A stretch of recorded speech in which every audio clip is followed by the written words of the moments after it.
Good morning, this is KELOLAND on the go with all you need to know in news and weather as you start your day.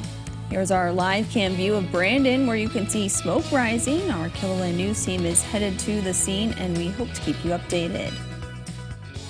This morning, a victim and suspect are each dead after separate but connected shootings in southeastern South Dakota over the weekend. The Minnehaha County Sheriff's Office says it started when law enforcement was called to the Hartford area for gunshots Saturday night. 2 men were shot. One of the victims, a 60-year-old man, died. The other victim, a 45-year-old man, was in stable condition. One victim gave investigators the name of 57-year-old Glenn Nisich. Sioux Falls police helped execute a search warrant. Nisich then opened fire. He did fire his gun in the direction of the neighborhood, in the direction of officers on scene, and in the direction of our drone, our UAS. A Sioux Falls Police Department SWAT sniper did return fire, striking Mr. Nisich. Shortly thereafter, we were able to render aid, and he was declared deceased on scene. Toombs says the case, as is standard, is going to the DCI for investigation. Rapid City Police are asking for the public's help in finding an injured teen.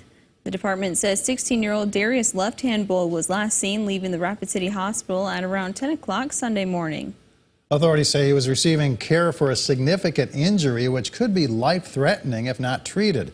He left in this maroon SUV. If you have any information on where he may be, you're asked to call Rapid City Police immediately.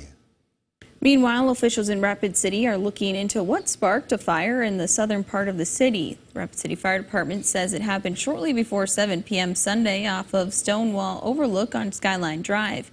Firefighters arriving on scene found smoke and flames. They were able to stop the fire from spreading. Crews say the fire is suspicious and that there were reports of people using fireworks in the area before it started.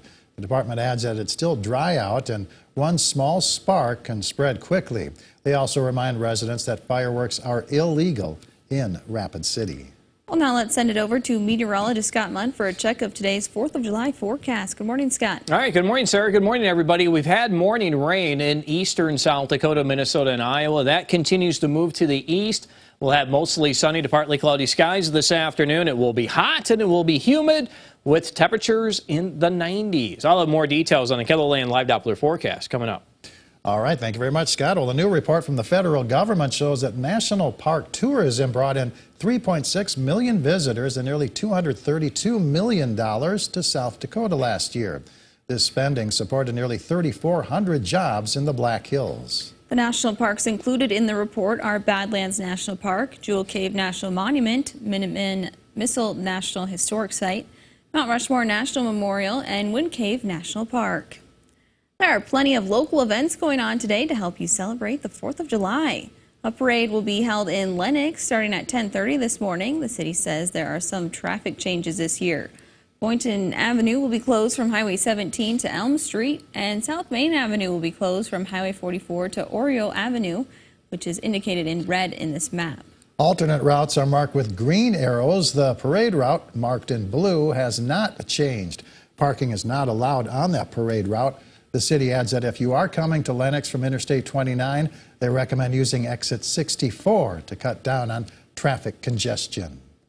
And multiple events are taking place for the Sioux Falls Independence Day celebration today. The Fun Run Walk gets underway at 8 a.m. at Falls Park. The route goes along the Big Sioux River, ending back at Falls Park. Then starting at 10 o'clock this morning, the parade will start right outside of our studios at 13th and Phillips. A picnic and entertainment will follow in Falls Park starting at 11. And Good Earth State Park near Sioux Falls is encouraging you to pick up a camera. The park is currently hosting its annual summer photo contest with categories including weather, people in the park, and anything goes. Park naturalist Jen Stahl expects to see upwards of 200 entries this summer. We get everything from little kids taking photos all the way to professionals taking photos, and so we get the gamut of everybody coming out. It's just another way to enjoy the park.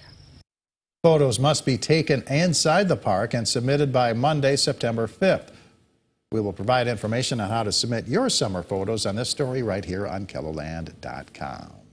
And that's a look at some of our top stories. Now let's get one last look of your weather with meteorologist Scott Mundt. All right, good morning, everybody. We'll continue to watch the showers and thunder showers move to the east as we go through the morning, becoming mostly sunny to partly cloudy this afternoon. Notice on Futurecast there may be an isolated shower or thunderstorm that develops into western South Dakota.